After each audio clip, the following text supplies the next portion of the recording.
కొంతమంది కులాలను బాగా అడ్డెట్టుకుంటారు. మా కులం ఎంత పెద్దది అనుకుంటున్నారు, మా కులం ఏటనుకుంటున్నారు, మాది హై లెవెల్ కులం అంటారు. యాక్సిడెంట్ అయితే ఏ కులమోడు బ్లడ్ ఎక్కిచ్చేస్తున్నాడో నీకే వెళ్దాం. ఏ కులమోడైనా సరే నోరు మూసుకుని అప్పుడు కులం కూడా లేదు.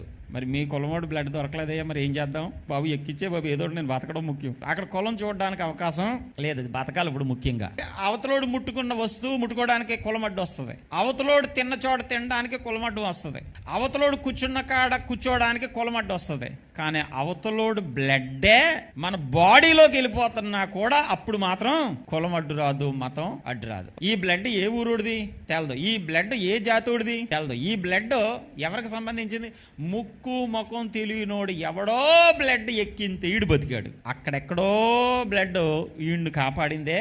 మరి కాపాడిందా లేదా? రక్తం కాపాడిందా లేదా?